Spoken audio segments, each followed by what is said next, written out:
میں ایک گورکن تھا۔ ایک دن ایک طوائف عورت کی قبر بنا رہا تھا۔ سخت گرمی کا موسم تھا۔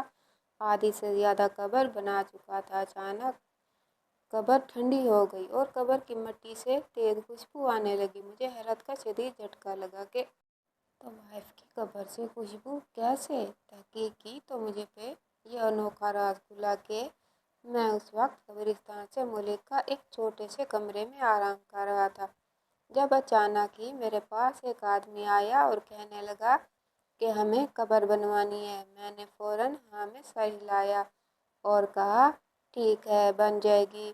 سائز کیا ہے قبر کا؟ اور عورت ہے یا مرد؟ میں نے اس سے چند ضروری باتیں پوچھی۔ اس نے مجھے تفصیل بتائی اور جنازے کا وقت بتایا اور چلا گیا۔ کچھ رقم وہ ایڈوانس میں دے گیا تھا اور باقی رقم جنازے کے بعد دینے کا کہا تھا۔ میں مطمئن ہو گیا۔ ابھی میرے پاس کافی وقت تھا۔ جنازہ مغرب کے بعد تھا اور میں ابھی آرام کر رہا تھا چونکہ ظہر کا وقت تھا۔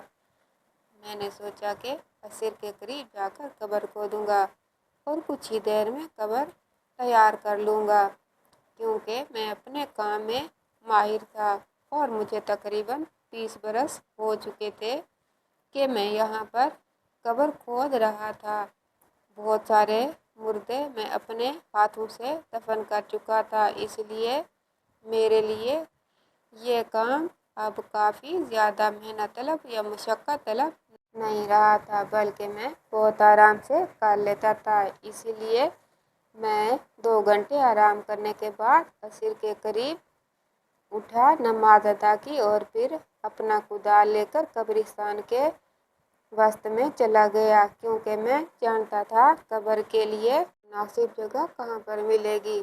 پہلے ہی یہ قبرستان بہت بھر چکا تھا اور پھر گورنمنٹ نے پچھلی طرف کا کھلا میدان بھی اس میں شامل کر دیا کیونکہ یہ علاقہ بہت بڑا تھا اور ارد گرد کے چھوٹے بڑے کئی علاقوں کے ساتھ منسلک تھا۔ اس لیے اس قبرستان میں بہت سارے مردے دفن تھے اور ایک ایک قبر میں تو کئی مردے بھی دفن ہو چکے تھے کیونکہ بہت ساری قبریں ایسی تھیں جن کا حال پوچھنے والے نہیں تھے۔ ان کے پیاروں میں سے کوئی آتا ہی نہیں تھا، اس لیے ہم اس قبر میں ایک اور قبر بنا دیتے ہیں اور اس میں مردہ دفنا دیتے۔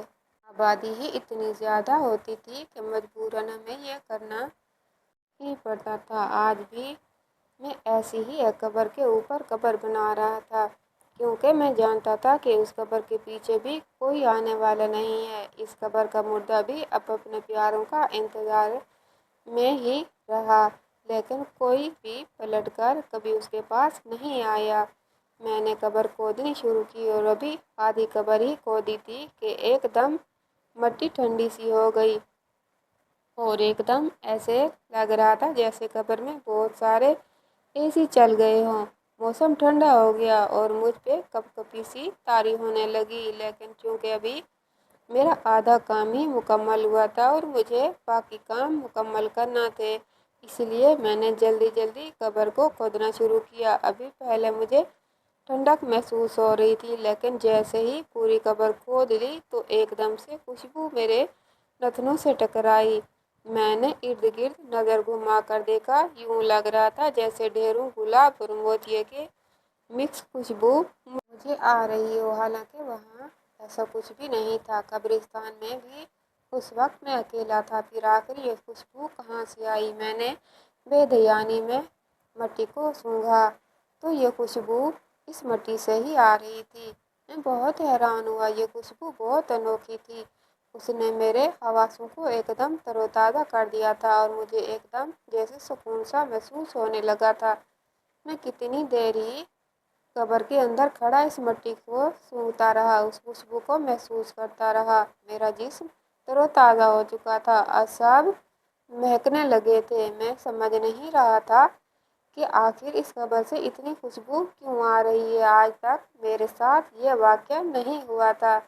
آج تک میں نے اتنی قبریں تیار کی تھی لیکن کبھی میں نے ایسا کچھ محسوس نہیں کیا تھا اور اب جب یہ محسوس ہوا تھا تو جیسے ہی دل ایک دم شاد ہو گیا تھا۔ تبھی میں نے سوچ لیا تھا کہ یقیناً جو عورت مری ہے وہ بہت خاص ہوگی، کیونکہ اس کی قبر سے پہلے ہی خوشبو آنے لگی، حالانکہ ابھی تو اسے قبر میں اتارا بھی نہیں گیا۔ میں اس بارے میں سوچ ہی رہا تھا کہ اندھیرا ہونے لگا، شام ہو گئی اور مغرب کی اذان کی آواز سنائی دی۔ اب تھوڑی دیر میں ہی جنازہ آ جانا تھا۔ میں قبر سے باہر نکل آیا اور جنازہ گاہ کی طرف بڑھ گیا۔ اتنی دیر میں جنازہ بھی آ چکا تھا۔ میں نے جنازے میں شامل ہو کر نماز جنازہ ادا کی اور پھر ان سب کے ساتھ آ کر قبرستان میں میت کو دفنانے لگا۔ جنازے میں چند ہی لوگ شامل تھے اور ان میں سے بھی کچھ لوگ جنازہ پڑھتے ہی چلے گئے تھے۔ اب صرف دفنانے کے لیے چند لوگ ہی باقی تھے۔ میں ان کے ساتھ ان کی نمائندگی کرتے ہی انہیں قبر تک لے گیا اور تبھی انہوں نے میت کو لحد میں اتارا اور کچھ دیر کے بعد مٹی برابر کر دی۔ میں نے محسوس کیا تھا کہ مٹی برابر کرتے ہی خوشبو اور بڑھ گئی تھی اور ایسا لگ رہا تھا جیسے اس خوشبو سے آہستہ آہستہ کر کے سارا قبرستان مہکنے لگے گا۔ تبھی وہاں پر موجود لوگوں نے دعا کے لیے ہاتھ اٹھا دیے۔ میں نے بھی مغفرت کی دعا کی اور جیسے ہی وہ لوگ واپس پلٹنے لگے، ان میں سے ایک سے میں نے کہا، مجھے کچھ پوچھنا ہے، کیا آپ بتا سکیں گے؟ اس نے آہستہ سے سر ہلایا۔ تو میں نے کہا، آخر یہ عورت کون تھی؟ مرنے والی عورت کوئی بہت نیک عورت معلوم ہوتی ہے، جو کہ اس قبر کی مٹی کے اندر سے انتہائی خوشبو محسوس ہو رہی تھی۔ ایسا میں نے آج تک کبھی محسوس نہیں کیا۔ آخر مرنے والی کون تھی؟ میں نے تجسس کے مارے جب یہ سوال کیا تو وہ شخص حیرانی سے کہنے لگا، مرنے والی تو کوئی خاص عورت نہیں تھی، بلکہ وہ تو ایک مشہور زمانہ طوائف تھی اور اپنے پیشے میں کافی بدنام تھی۔ نہ جانے آپ کیوں ایسا کہہ رہے ہیں، یا پھر آپ کو غلط محسوس ہوا ہوگا، وہ خوشبو کہیں اور سے آ رہی ہوگی۔ اس طوائف نے تو اپنی ساری زندگی گناہوں میں گزاری تھی اور کوئی بھی رات ایسی نہیں گزری تھی جب وہ گناہ کی غلاظت سے بھری نہ ہو۔ اس شخص نے بڑے نفرت آمیز انداز میں جب یہ کہا تو میں حیرت سے ہکا بکا اس کا چہرہ دیکھتا رہ گیا۔ مجھے یقین نہیں آ رہا تھا کہ وہ شخص سچ کہہ رہا ہے۔ تبھی میں نے دوبارہ اس سے پوچھا، نہیں نہیں، ایسا کیسے ہو سکتا ہے؟ مجھے 20 سال سے زیادہ کا عرصہ گزر چکا ہے کہ میں یہاں قبریں بنا رہا ہوں، لیکن آج تک کبھی مجھے ایسا محسوس نہیں ہوا جیسا آج ہوا ہے۔ آج تک کبھی میں نے کسی قبر میں سے ایسی خوشبو آتے نہیں دیکھی جو آج اس قبر میں سے آ رہی تھی۔ نہ جانے آپ ایسے غلط بیانی کیوں کر رہے ہیں۔ میں نے اس شخص کی طرف بدگمانی سے دیکھا تو وہ استہزائیہ انداز میں ہنس کر کہنے لگا، یقیناً آپ کسی بہت بڑی خوش فہمی کا شکار ہیں۔ ایسا نہیں ہے کہ وہ عورت بہت نیک تھی، وہ عورت واقعی طوائف تھی۔ اگر آپ کو میری بات پہ یقین نہیں ہے تو آپ باقی لوگوں سے بھی تصدیق کر سکتے ہیں۔ خیر، مجھے آپ کو یقین دلانے کی بھی ضرورت نہیں ہے، میں تو ان کا ہمسایہ تھا اور ان کے بارے میں اتنا ہی جانتا تھا۔ چلتا ہوں، مجھے کچھ کام ہے۔ یہ کہہ کر وہ شخص آگے کی طرف بڑھ گیا اور میں حیرانی سے اس کی پشت کی طرف دیکھتا رہ گیا۔ یقین نہیں آ رہا تھا کہ واقعی وہ عورت ایک طوائف تھی۔ میں کبھی قبر کی طرف دیکھتا جس میں سے ابھی بھی اسی طرح مٹی میں سے خوشبو آ رہی تھی اور مجھے ابھی تک ٹھنڈ محسوس ہو رہی تھی جو قبر کھودتے وقت مجھے محسوس ہوئی تھی۔ میں اپنے خیالوں میں گم تھا، جنازہ گاہ سے منسلک اپنے کمرے کی طرف بڑھ گیا، لیکن وہ رات میری بہت بھاری گزری تھی۔ نہ جانے کیوں بار بار میرا دھیان اس طوائف عورت اور اس کی قبر کی طرف جا رہا تھا۔ نہ جانے کیوں مجھے محسوس ہو رہا تھا کہ وہ آدمی سچ کہہ رہا تھا، وہ عورت واقعی کوئی طوائف تھی اور اس کی زندگی گناہوں سے بھری ہوئی تھی۔ لیکن میں بھی تو جھوٹ نہیں بول رہا تھا، میں بھی تو سچ کہہ رہا تھا۔ میں نے خود قبر کی مٹی کو ٹھنڈے ہوتے ہوئے محسوس کیا اور پھر میں نے ہی جس طرح سے خوشبو محسوس کی تھی وہ مجھے ہی پتا تھا، اس خوشبو نے مجھے اپنا گرویدہ کر لیا تھا۔ میں اتنا بڑا دھوکہ نہیں کھا سکتا تھا۔ یقیناً اس شخص کو کوئی غلط فہمی ہوگی۔ میں کل اس معاملے کی تحقیق ضرور کروں گا۔ اپنے آپ میں سوچتا ہوا الجھتا ہوا میں اس طرح نیند میں ڈوب گیا کہ مجھے نیند میں خبر بھی نہیں ہوئی تھی۔ صبح جب میری آنکھ کھلی تو بے اختیار پہلا خیال مجھے اس قبر کا ہی آیا تھا، اور میں اپنے بڑھتے ہوئے قدموں کو روک نہیں پایا اور سیدھا اس قبر کے سرہانے پہنچ گیا، جہاں کی مٹی ابھی بھی تر و تازہ تھی اور اس مٹی میں سے ابھی بھی ویسی ہی خوشبو آ رہی تھی جیسی مجھے کل محسوس ہوئی تھی۔ اور میں وہیں قبر کے سرہانے بیٹھ گیا، فاتحہ خوانی کی اور پھر آہستہ آہستہ آواز میں کہا، میں نہیں جانتا کہ تم کون ہو، کہاں سے ہو۔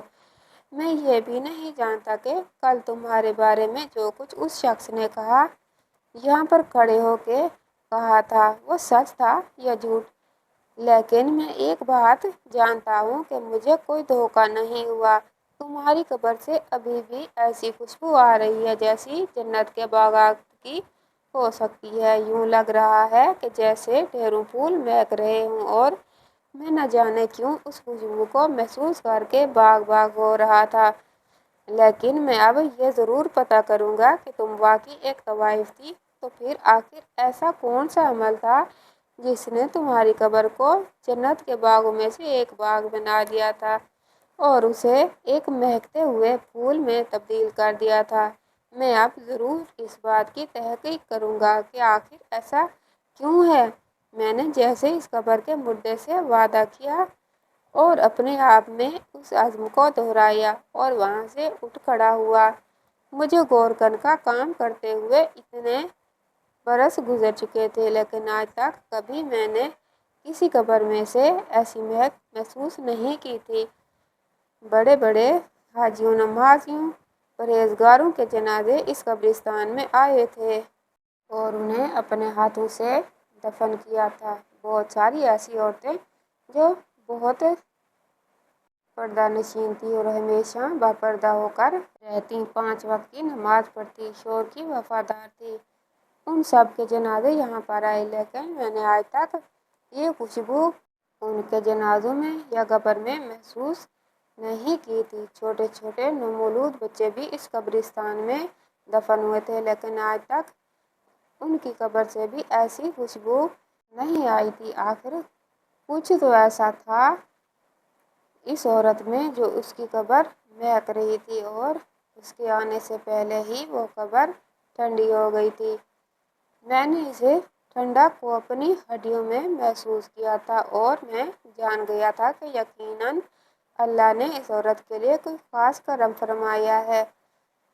ہم اللہ کے راز تو نہیں جانتے، لیکن میں یہ جاننے کی کوشش ضرور کر رہا ہوں کہ آخر وہ عورت کون تھی اور کیا تھی، اور آخر اس کا ایسا کون سا عمل تھا جس سے اسے اتنا نیک بنا گیا کہ وہ مرنے کے بعد ایک مہکتی ہوئی قبر کی مکین بنی، جہاں پر اسے اللہ کی طرف سے معافی نامے کی نوید دی گئی۔ اس بات نے میرے اندر بہت زیادہ تجسس بھر دیا تھا، اس لیے میں اگلے ہی دن محلے میں چلا گیا اور وہاں سے مختلف لوگوں سے اس عورت کے بارے میں پوچھا، تو تبھی مجھے اس عورت کے گھر کا پتہ معلوم ہو گیا۔ اس عورت کے گھر میں ایک اور عورت رہتی تھی۔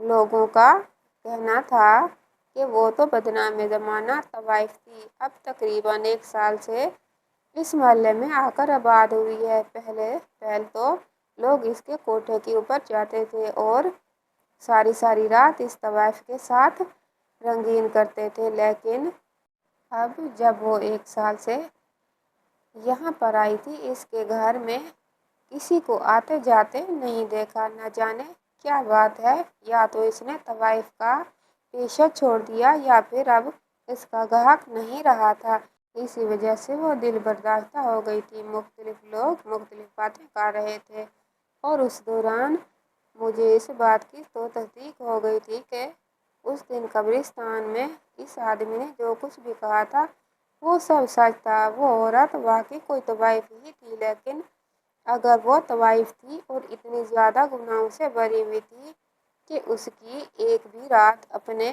کسی گاہ کے بغیر نہیں گزرتی تھی، تو پھر آخر ایسا کون سا عمل تھا جس نے اسے یہاں تک پہنچا دیا تھا، اور وہ مرنے سے پہلے ہی بخشی جا چکی تھی۔ اس بات نے مجھے مجبور کر دیا تھا کہ میں اس کے گھر کا چکر ضرور لگاؤں، اور اس کے بارے میں جو عورت موجود ہے اس گھر میں، اس سے ضرور اس کے بارے میں معلومات حاصل کروں۔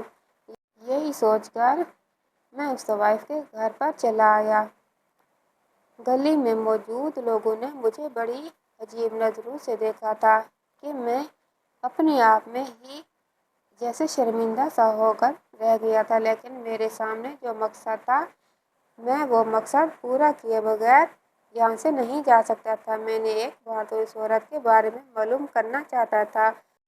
اب میں لوگوں کو کیا وضاحتیں دیتا پھرتا، لوگوں کی ذہنیت ہی ایسی تھی، اور وہ اس عورت کی وجہ سے مجھے بھی غلط سمجھ رہے تھے۔ حالانکہ نہ تو میں اس طوائف کو جانتا تھا، نہ ہی میں نے اسے دیکھا تھا، اور نہ ہی مجھے اس کے بارے میں کوئی معلومات تھی۔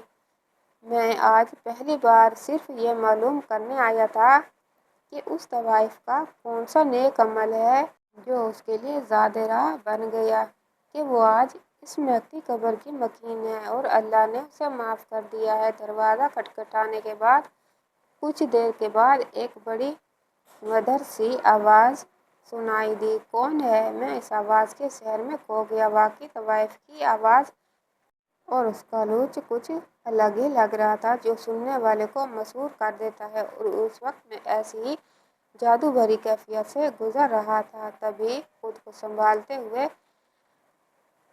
کہا، جی میں ہوں گورکن، یہ جو محلے میں بڑا قبرستان ہے، میں وہیں سے آیا ہوں۔ آپ سے کچھ ضروری بات کرنی ہے۔ میری بات سن کر وہ عورت جیسے ہی چونک سی گئی تھی، اور تبھی کہنے لگی، کیا وہ نیلم کے بارے میں بات کرنے آئے ہیں؟ اس عورت نے نام لیا تو میں اسے کہنے لگا، جی میں نام تو نہیں جانتا، لیکن 2 دن پہلے ہی جن کی وفات ہوئی تھی ان کے بارے میں آپ سے کچھ بات کرنی ہے۔ کیا آپ مجھے کچھ وقت دیں گی؟ میں نے اس عورت کے بارے میں پوچھنا ہے، نرمی سے کہا۔ تو وہ چند لمحے سوچ کر کہنے لگی، ٹھیک ہے، آپ اندر آ جائیں۔ یہ کہہ کر اس نے دروازہ کھول دیا، اور میں بے اختیار اندر داخل ہو گیا۔ اس عورت کے ہاتھوں اور پیروں پر مہندی لگی ہوئی تھی، جبکہ وہ چل رہی تھی تو اس کے پیروں کی پاجیں ہلکی ہلکی گھنگھناہٹ کے ساتھ ایک آواز پیدا کرتی جو ماحول کو معنی خیز بنا رہا تھا۔ میں نے دل ہی دل میں لاحول پڑھاتے ہوئے اپنی نظروں کو جھکا لیا، اور اپنے کان جیسے ہی بند کر لیے، تبھی جس طرف اس کے قدم گئے میں بھی اس طرف مڑ گیا تو دیکھا ایک بیٹھک نما کمرہ ہے جس میں فرشی نشستیں لگی ہوئی تھیں۔ میں نے ایک طرف جوتا اتارا اور نیچے بیٹھ گیا، جبکہ وہ عورت دروازے میں کھڑی ہو گئی اور کہنے لگی، کہیے، آپ کو کیا کہنا ہے نیلم کے بارے میں؟ آپ کیا پوچھنا چاہتے ہیں؟ آپ جب کہ وہ مر گئی ہے، اس دنیا سے گزر گئی ہے، تو اس کے عاشق اس دروازے تک پہنچنے لگے ہیں۔ اس عورت کے لہجے میں عجیب سی مایوسی اور تھکن تھی۔ تبھی میں نے بے اختیار اپنا سر اٹھایا اور اس کے چہرے کی طرف دیکھتے ہوئے کہا، نہیں نہیں، ایسا کچھ بھی نہیں ہے، آپ غلط سمجھ رہی ہیں۔ میں نے تو آج تک نیلم جی کو نہ دیکھا ہے اور نہ ہی سنا ہے، نہ ہی میں ان کے بارے میں جانتا ہوں، بلکہ میں تو آپ کے ساتھ کسی اور معاملے پر بات کرنے آیا ہوں۔ میری بات سن کر اس کی آنکھوں میں الجھن تیرنے لگی، اور وہ یوں پوچھنے لگی، آخر ایسی کیا بات ہے؟ میں تو سمجھی تھی کہ تم بھی اس کے کوئی عاشق ہو، جو اب کے مرنے کے بعد افسوس کا اظہار کرنے آئے ہو۔ میری بات سن کر اس نے جیسے ہی ٹھٹھا لگا لیا، لیکن میں نے خاموشی سے اسے برداشت کیا اور کہا، نہیں، ایسا کچھ نہیں ہے۔ دراصل میں آپ سے جاننا چاہتا ہوں کہ نیلم نے کوٹا کیوں چھوڑ دیا، اور وہ یہاں پر آ کر کیوں آباد ہو گئی، اور پھر آخر وہ ایسا کون سا عمل کرتی تھی جس کی وجہ سے آج اس کی قبر سے خوشبوئیں اٹھ رہی ہیں۔ وہ ایسی خوشبو ہے جو دنیا میں کسی بھی اور خوشبو سے میچ نہیں کرتی۔ جسے آج تک شاید کوئی بنا نہیں پایا۔ میں اس خوشبو کا راز جاننا چاہتا ہوں۔ میں نے جب نیلم کی قبر کھودی تھی تو اس کی قبر اندر سے بے انتہا ٹھنڈی تھی اور اس میں سے خوشبوئیں اٹھ رہی تھیں۔ میں اس دن سے ہی اس کے بارے میں جاننا چاہتا ہوں۔ کیا آپ مجھے بتا سکتی ہیں کہ نیلم کی زندگی کیسی تھی اور اس نے ایسا کون سا عمل کیا تھا کہ اللہ نے اس کے گناہوں کو معاف کر دیا اور اس کی قبر اتنی ٹھنڈی ہو گئی اور اسے جنت کی نوید سنا دی اور اس کی قبر کو ٹھنڈک اور کشادگی اور خوشبو بخش دی؟ کیا مجھے آپ بتا سکتی ہیں؟ میں نے جلدی سے اپنا وعدہ بیان کیا، جسے سن کر اس عورت کی آنکھوں میں حیرت اتر آئی اور وہ حیرانی سے پوچھنے لگی، کیا واقعی آپ سچ کہہ رہے ہیں؟ کیا واقعی نیلم کی قبر سے خوشبو اٹھ رہی ہے؟ کیا واقعی اس کی قبر میں ٹھنڈک تھی؟ اس عورت کی آنکھوں کی حیرت زبان پر آ گئی تھی۔ تبھی میں نے بے ساختہ ہاں میں سر ہلایا اور کہا، جی بالکل ایسا ہی ہے۔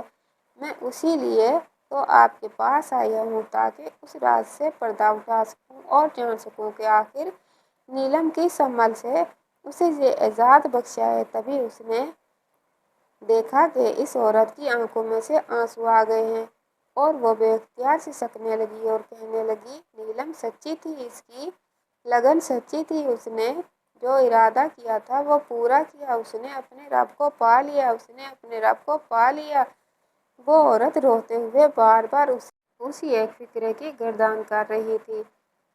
میں حیران تھا کہ آخر وہ ایسا کیا جانتی ہے، آخر ایسا کیا سوچ رہی ہے۔ تبھی میں نے اسے کہا، کیا آپ مجھے بتائیں گی کہ نیلم کا کیا ارادہ تھا اور وہ اپنے رب کو کیوں پانا چاہتی تھی؟ میرے پوچھنے پر اس نے آہستہ سے ہاں میں سر ہلایا اور کہنے لگی، میں بتاتی ہوں۔ دراصل نیلم اندرون شہر کی ایک بہت مشہور طوائف تھی۔ لاکھوں عاشق روزانہ اس کی ایک جھلک دیکھنے کو بے تاب رہتے تھے۔ اس کی وجہ سے کوٹھے پر ہر وقت رونق لگی رہتی تھی اور ہر کوئی نیلم کے ہی گن گاتا تھا۔ اس کا حسن، اس کی آواز، اس کا انداز، اس کی ادائیں، اس کی ہر چیز سب مختلف تھی اور ہر عاشق لاکھوں روپیہ لٹانے کو تیار رہتا تھا۔ نیلم اپنی اس زندگی سے خوش تھی کیونکہ وہ کوٹھے پر ہی پیدا ہوئی تھی اور وہیں پر ہی پلی بڑھی تھی۔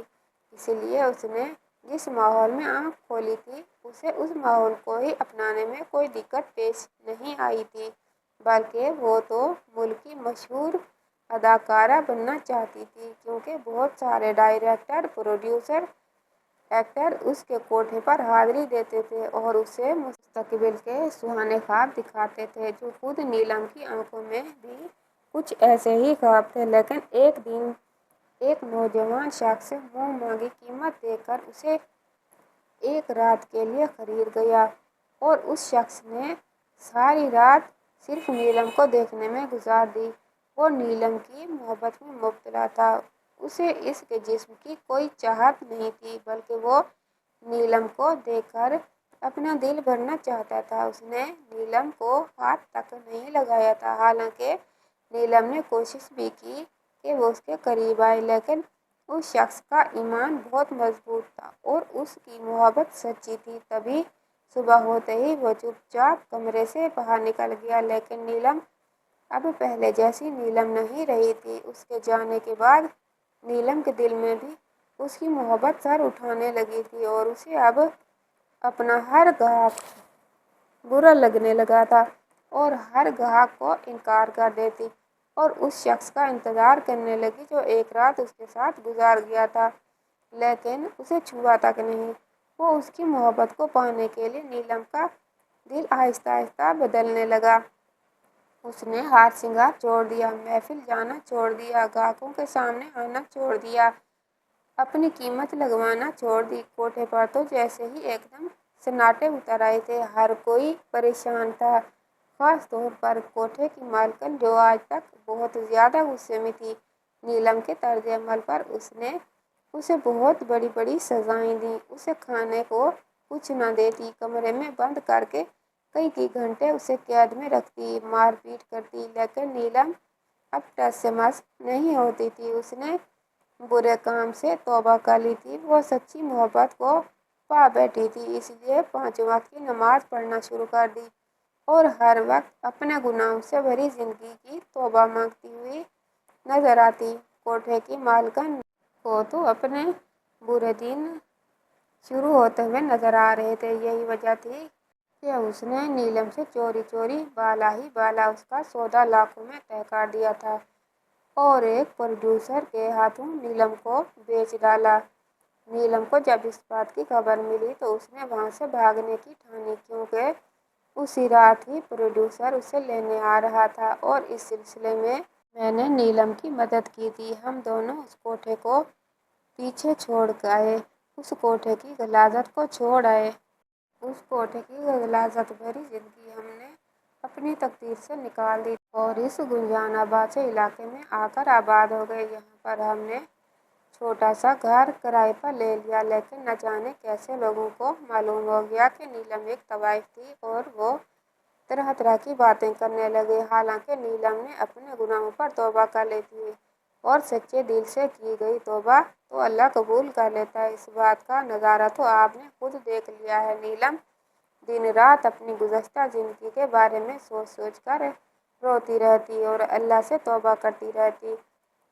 اس 1 سال میں نیلم نے بہت دکھ اور اذیت برداشت کی تھی۔ لوگوں کی زبانیں نہیں رکتیں، وہ نیلم کو برا بھلا کہتے رہتے، لیکن نیلم اپنی توبہ پر قائم رہی تھی اور اس نے دوبارہ غلط کام کو ہاتھ نہیں لگایا، بلکہ اس نے جتنے بھی پیسے کوٹھے پر کمائے تھے وہ سب اس نے ایک خیراتی ادارے میں دے دیے تھے۔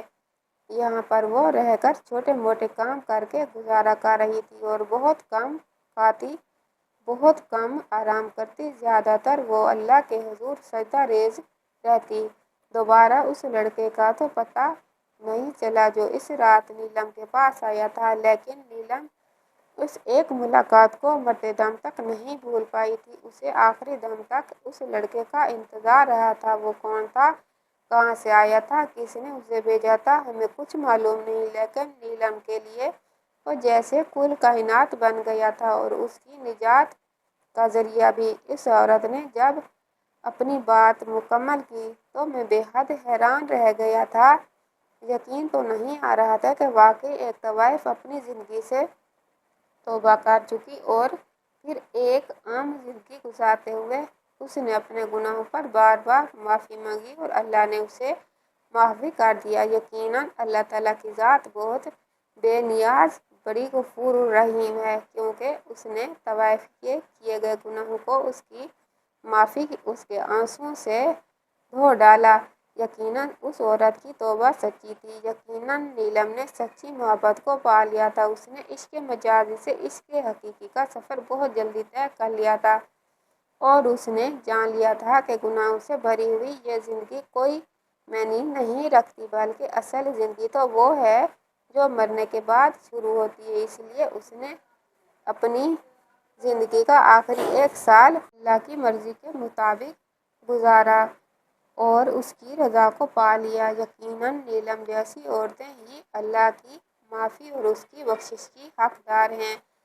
میں وہاں سے نکل آیا تھا اور سارے راستے نیلم کے بارے میں سوچ سوچ کر میں حیران تھا۔ مجھے اللہ کی اس بات پر یقین آ گیا تھا کہ ایک بار میری طرف بڑھو تو صحیح، ایک بار مجھ سے مانگو تو صحیح۔ دیکھو تو اللہ نے نیلم کو اس لیے تو نواز دیا تھا۔ میں نے بھی سوچ لیا تھا کہ میں اللہ سے معافی اور بخشش تو مانگوں گا، لیکن اپنی گزشتہ زندگی کے گناہوں کی معافی بھی ضرور طلب کروں گا، لیکن کیونکہ میں جان گیا ہوں کہ اللہ کی ذات بہت بڑی ہے اور اس کے لیے مجھے معاف کرنا کوئی بڑی بات نہیں۔ ختم شد۔ اللہ حافظ۔ ویڈیو اچھی لگے تو ویڈیو کو لائک اور چینل کو سبسکرائب کر دیجیے گا۔ شکریہ۔ اللہ حافظ۔